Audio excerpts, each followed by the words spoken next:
Assalamualaikum warahmatullahi wabarakatuh. Kami dari kelompok 4 akan mereportasekan salah satu peninggalan Belanda yakni Stasiun Les Padangan. Sebelumnya perkenalkan terlebih dahulu anggota dari kelompok kami. Perkenalkan, saya Ahmad Aurelio Farel Ardan, nomor absen 1.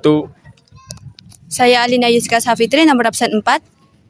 Saya Lorenza Kirana, nomor absen 19. Saya Gilman Rizky Pujaramatan, absen 12. Saya Muhammad Putra Rahmadan, nomor absen 23. Saya Raisya Dana Diaksya, nomor absen 27.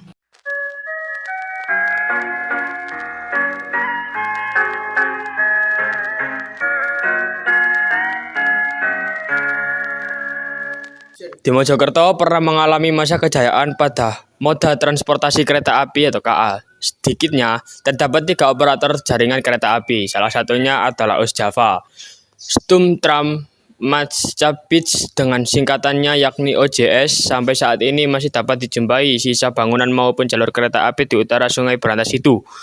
Di antaranya adalah keberadaan Stasiun Les Padangan. Bekas stasiun Les Padangan yang semula merupakan halte kereta api adalah perhentian kereta api non-aktif yang terletak di Terusan Gedek, Mojokerto, termasuk dalam wilayah penjagaan aset 8 Surabaya. Di stasiun ini berjarak sekitar 1,5 km ke arah utara dari stasiun Mojokerto. Asal-usul halte ini tidak lepas dari pembangunan jalur kereta api Krian Gembol Kerep. Dibuka pada 1 Mei 1912 bersamaan dengan pembukaan jalur tersebut. Jalur ini dahulu dibangun untuk keperluan pengangkutan tebu dari pabrik gula Gembol Kerep, Balongbendo, dan Perning. Halte ini ditutup pada tahun 1974 oleh PJKA karena kalah bersaing dengan mobil pribadi dan angkutan umum, serta pengangkutan tebu dan produk gula yang semakin mudah tanpa perlu kereta api. Bangunan halte ini saat ini masih dapat diamati dan dihuni oleh warga sekitar. Keberadaan kanopi kecil di halte ini membuat halte ini menyerupai stasiun kelas menengah, dan kemungkinan atapnya hanya dapat mengakomodasi 1 jalur. Dapat kita amati pula kondisi bangunan yang berusia 1 abad lebih ini terlihat tidak terawat. Beberapa bagian atap banyak yang bolong akibat korosi. Selain difungsikan sebagai pemukiman, bekas stasiun ini juga digunakan sebagai jalan lingkungan. Karena itu, mari kita gali informasi secara langsung kepada pemukim sekitar bekas stasiun ini. Sekarang kita bersama dengan Bapak Rianto yang penduduk sini. Sekarang kita akan bertanya kepada Bapak. Apakah dulu Bapak pernah melihat secara langsung keberadaan rel kereta api yang melintas daerah ini? Karena sekarang kan tidak ada sama sekali rel yang tersisa. Kalau nggak terlihat, berarti emang sudah lama sekali tak beroperasi. Ya memang dulu itu saya kan juga masih kecil, belum dewasa, jadi sudah tahu kalau rel kereta api ini ada dari di sini sampai daerah Gedek sampai Padangan itu masih ada. Terus lama-kelamaan itu ya saya nggak tahu, ya ada yang pengambilan rel-rel itu pada malam hari dinaikkan truk, tapi itu nggak tahu orang mana. Saya kira ya orang-orang dari kereta api KAI itu saja, ya itu saja yang saya ketahui dari permasalahannya itu, ya memang ada dulu rel itu gitu. Mungkin permisi terlebih dahulu, saya ingin menanyakan pertanyaan yang kedua, yaitu bagaimana pandangan Bapak terhadap keberadaan bangunan Stasiun Les Padangan ini dan pemanfaatannya. Mungkin ada beberapa pemanfaatan yang lain dari sebuah bangunan ini selain menjadi sebuah stasiun kereta api. Stasiun kereta ini memang sendiri saya sudah menanyakan pihak dari KAI, tanah yang di dekat sebelah stasiun ini itu disewakan. Jadi bangunan-bangunan ini disewakan oleh KAI. Terus saya tanyai, loh Pak, ini stasiun ini apa tetap di gini saja, apa enggak dimanfaatkan atau lain lain kali itu enggak mau direnovasi atau dibangun, tidak katanya.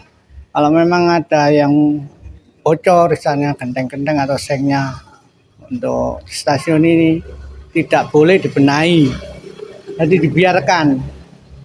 Jadi untuk katanya orang-orang KAI dulu itu bilangnya maksudnya ini untuk sejarah, bilangnya gitu. Jadi itu saja yang perlu yang bisa saya sampaikan dan saya ketahui, cuman itu aja. Soalnya saya sendiri pada waktu itu saya masih belum dewasa, gitu. Gitu saja yang bisa saya sampaikan. Pertanyaan terakhir Bapak, apakah ada kenangan atau cerita sejarah yang masih Bapak ingat atau pernah dengar dari orang tua atau penduduk lain? Maksudnya dari orang tua dulu. Iya. Memang dulu itu saya juga masih kecil, itu masih ada maksudnya kereta itu masih jalan. Jadi jalan ke dari Ngedek, desa Ngedek sana sampai ke Krian. Saya sendiri juga sering naik itu kereta, tapi riwayatnya itu kan saya juga nggak begitu mendetail saya ceritanya itu. Yang tahu itu ya mungkin ya dari pihak PJKA. Jadi saya sendiri ya mohon maaf ya, masalah kalau sejarahnya itu gimana itu kurang tahu. Tapi kalau saya sudah dewasa ini pernah saya tanya pada pihak PJKA, katanya tidak dibangun gitu intinya, dan semua tanah-tanah itu disewakan buat rumah-rumah ini disewakan. Nggak tahu nanti kelanjutannya bagaimana. Gitu. Berikut adalah yang saya disampaikan oleh Bapak Rian. Makasih Bapak. Oh ya, nama ya. Berdasarkan hasil penelusuran kami melalui sumber-sumber di internet, sejarawan Mojokerto Ayu Hanafik menjelaskan bahwa OS Javastum Tram Mascapi atau disingkat menjadi OJS membangun 2 jalur kereta api di Mojokerto pada masa kolonial. Jalur Mojokerto Ngoro dan Gempol Kerep Krian Sidoarjo, OJS yang berpusat di Surabaya didirikan oleh TH Slater dan H. Van Rinsum. Awalnya mereka membangun jalur dari pelabuhan sepanjang ke Wonokromo pada tahun 1885 dengan depo atau bengkel utama di Wonokromo yang kini menjadi Terminal Joyoboyo.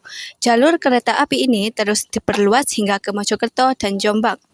Pembangunan jalur di Mojokerto bermula dari permintaan Taipan Gula Herr Eshauser, pemilik Eshauser Concern, yang menaungi beberapa pabrik gula atau PG, termasuk PG Gempol Kerep, di Kecamatan Gedek. Saat itu, produksi gula diangkut menggunakan perahu ke pelabuhan Surabaya.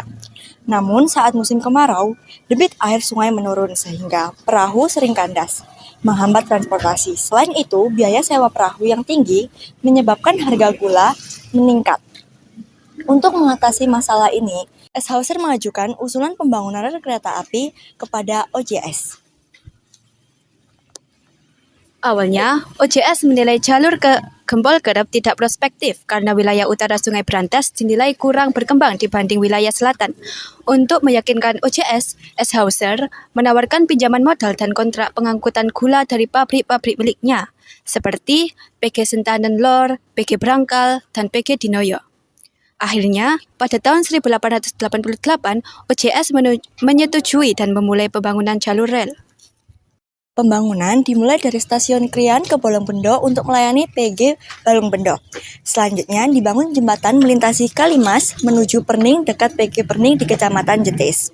Jalur ini diteruskan ke Desa Jetis, kemudian berbelok ke selatan hingga Desa Melirip dan berakhir di Gempol Kerep. Di Desa Les Padangan, dekat kota Mojokerto, OJS juga membangun stasiun pemberhentian untuk melayani penumpang.